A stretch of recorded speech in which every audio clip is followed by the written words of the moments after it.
What's in the blue bag? Let's stick around and find out.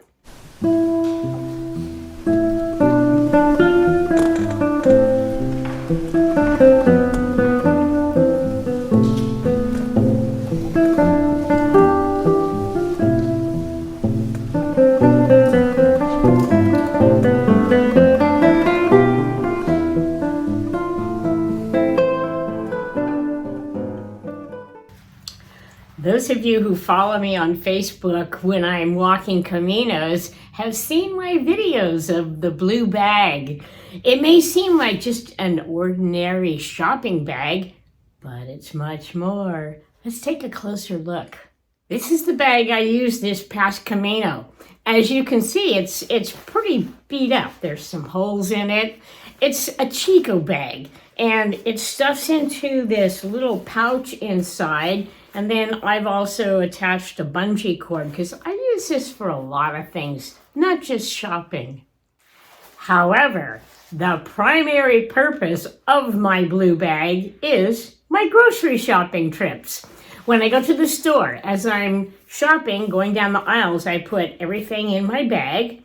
Then when I get to the checkout counter, I take everything out and put it on the little conveyor belt. And then at the other end, I put everything back in. And I know that if it doesn't fit in this bag, it's more than I need to buy. So everything I buy at the grocery store has to fit in this bag. If I fill it too full, then it's too heavy for me to carry. It doesn't fit on scooter. I don't want more than what I can carry in this bag. So as I'm shopping, if it gets too full, got to be a little more selective and go back through the store and say, do I really need this or not? I typically do the blue bag shop for my late afternoon evening meal after I've checked into my lodging. Blue Scoot is great for these grocery runs. With it empty, it just fits into the bag here.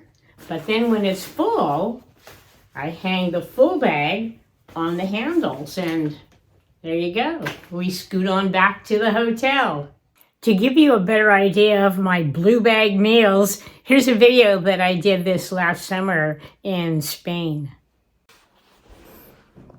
Greetings, everyone. It was a wet walk this morning, but it was still pretty nice. So I got into Sarria and I've checked into my apartment, and the rains are just dumping right now. So I made it just in time. But across the street, there's a grocery store. So we're doing the grocery store lunch. So let me show you what I got. Let me get my little grocery sack out here. And let's see, first of all, we've got some bread and we've got some cheese, and let's see here. Oh, and some mustard. Okay. And then I also got some eggs. So I'm going to have an egg and cheese and mustard sandwich for lunch. And here's the best. I found my favorite wine that I enjoy when I'm in this part of the country. So we'll enjoy that. Oh, one more thing. I forgot. Dessert. Gotta have dessert. Ta-da! Okay, bon appetit. Now then, back to that meal I had in Sarria on that rainy afternoon. I don't know why it is in Spain in the grocery stores they don't refrigerate their eggs, but they don't. However, when in my possession, I do follow proper food handling practices.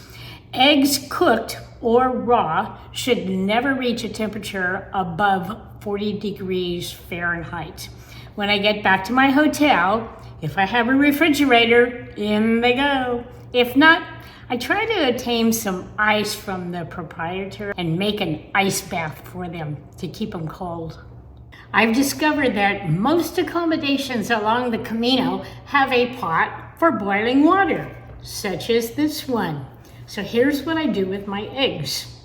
I place my eggs in the pot very carefully, one at a time. Then I fill it up with water, close the lid, put it on the holder, hit the button. So these teapots, when the water starts to boil, it usually shuts off. So I have to stand guard and push the button every time it shuts off. It takes about 12 minutes for a totally hard-boiled egg. If you like it a bit jammy, go for about 4 or 5 minutes. For a soft-boiled egg, 3 minutes. It's your choice. But when the eggs are done, just take your teapot off, open it up, dump out your water, put some cold water in there to kind of cool them off, and then pull your hard-boiled eggs out. Just like that. So here's what I did with my eggs. 2 of them, I cooked for only 4 minutes, so they'd be kind of jammy. And I had them with my sandwich, with the cheese and the bread and the mustard and a little packet of honey too. It was really good. The other 4, I allowed them to continue to hard boil. 2 of them I had the next morning for breakfast with some of my leftover bread. And the other 2 I put in my backpack so I could eat them on the trail along the way, along with some fruit and nuts and granola and stuff like that. So it was a lovely treat. Eggs are a treat. I don't buy them and eat them every day, but maybe once a week whenever I see some that look really good. On the Camino, there are no rules. You do whatever you need to do. If it's breakfast for dinner, there it is. If it's dinner for breakfast, okay, we'll do that too. When you find a good food source, you have to take advantage of it. For example, cherries. If you're walking past a farm and the guy has cherries for sale, buy some. Buy a bunch of them. But remember, you're going to be eating these for the next day or 2 every meal. It's like that with any fruit or vegetable that you find. If it's good at that moment, get it, because you may not find it again for the rest of your trip. So enjoy it while you have it. Are you ready for another blue bag dinner? Let's do it. So, are you ready to see what's for dinner tonight? I took Blue Scoot and my blue shopping bag to the grocery store. And of course, grocery store dinner, nothing better. First of all, we got a lovely tomato and some Gouda kumo queso. And let's see, some pineapple and almond spread. And gotta have the mustard.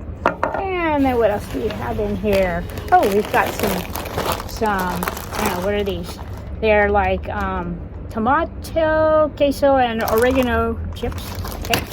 And then, of course, ta-da! A bottle of Sauvignon Blanc from the Rueda region. Okay. And, of course, I got my corkscrew. Oh, so you want to see what this is like up here? This is my terrace where it's just outside my bedroom. There's my bedroom right there.